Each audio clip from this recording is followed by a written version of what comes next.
এই দিকে বসাবি তো, আর কোন দিকে পাইপ রেখেছে? এটা তো ফন ফুড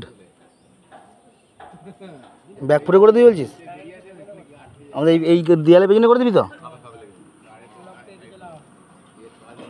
তুই এক কাজ করতে হলে ওটাকে পাইপটা কেটে নে, তাহলে পাইপ দিতে হবে তো।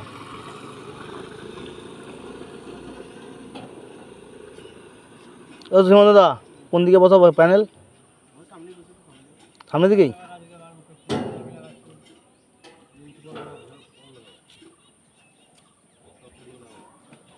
পাইপ যদি বেরিয়ে আছে